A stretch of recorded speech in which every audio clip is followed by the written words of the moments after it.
उसके ऊपर आज जयपुर में राजस्थान चैम्बर भवन में ये वर्कशॉप है। ये जन जागृति एक फैलाने का विषय है कि वन नेशन वन इलेक्शन क्यों जरूरी है। हम अगर 1952 का जो पहला चुनाव तब से देखें तो 1967 तक तो ये वन नेशन वन इलेक्शन जैसी भावना के अनुरूप ही लोकसभा और विधानसभा के चुनाव एक साथ हुए थे। तब ना तो संघ के ढांचे पे कोई प्रहार था, ना कोई दिक्कत थी।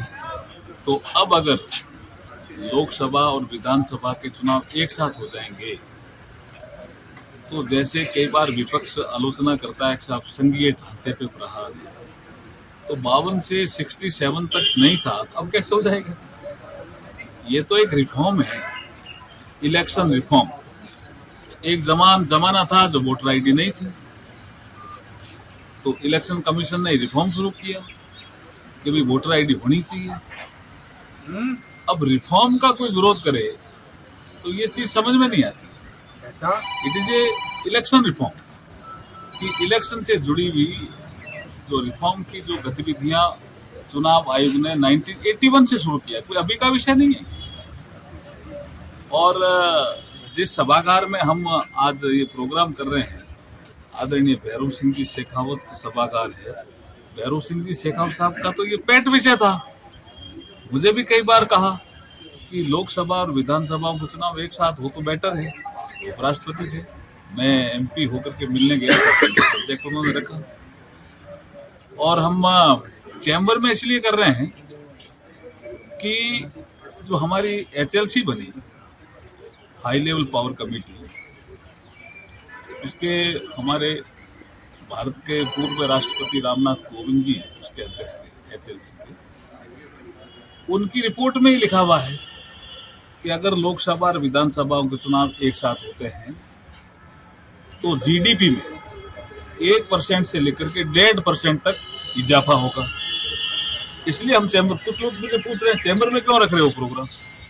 चैम्बर में इसलिए रख रहे हैं, भैरव सिंह जी शेखावत साहब के याद में जो भवन है उसमें इसलिए रख रहे हैं कि उनका भी ये सब्जेक्ट था और आपका भी ये सब्जेक्ट होना चाहिए। आप भी जागृति फैलाने की दिशा में काम कर रहे हैं, इसलिए मैं आज यहाँ इस वर्कशॉप में। सर लगातार चर्चा हो रहे हैं कि नहीं चुनाव अगर एक साथ हो तो दिक्कत क्या है। हम डेमोक्रेटिक सेटअप की हमारी सोसाइटी है, सभी चुनाव एक साथ हो जाएं, उसके बाद 5 साल काम करने का मौका मिलता है। नहीं तो जो आचार संहिता के माध्यम से अगर किसी गांव में रोड बननी है तो कैसा, अभी तो आचार संहिता नहीं बनेगी तो गांव वालों को भी नुकसान होता है। अस्पताल में कोई चीज आनी है बुलानी है, अभी तो हम नहीं दे सकते। CSR में भी कि अभी तो मॉडल कोड ऑफ कंडक्ट से हम नहीं कर सकते। तो ये जो लगातार मॉडल कोड ऑफ कंडक्ट लगा रहता है और उससे हमारे विकास की गतिविधियों पे भी विपरीत असर पड़ता है, उस दिशा में ये एक सुधार है। नरेंद्र मोदी जी के नेतृत्व में कैबिनेट ने फैसला भी कर लिया, एक बिल भी आ गया, उस बिल को हमने लोकसभा में इंट्रोड्यूस भी कर दिया और वो अभी एक JPC के पास है, जो राजस्थान से ही हमारे एक MP हैं पाली से, PP चौधरी जी, उनकी अध्यक्षता में एक JPC बनी है। JPC भी सभी दलों की बनी है और JPC का आकार भी बड़ा है, 39 मेंबर हैं उसमें। सभी दलों के लोग हैं, छोटे दलों के लोग हैं, हर क्षेत्र के लोग हैं, नॉर्थ हो, साउथ हो, ईस्ट हो, वेस्ट हो, सब जगह के लोग हैं, सेंट्रल पार्ट हो इंडिया का, सब जगह से लोग, हर दल के लोग हैं, वो भी इस पर चिंतन कर रहे हैं।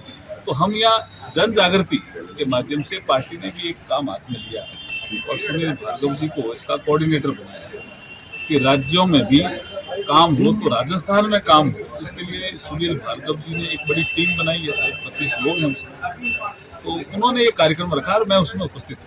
अगर आप ये वीडियो YouTube पर देख रहे हैं तो हमारे चैनल को सब्सक्राइब करें और बेल आइकन को दबाना ना भूलें। अगर आप Facebook पर ये वीडियो देख रहे हैं तो हमारे पेज को लाइक करें।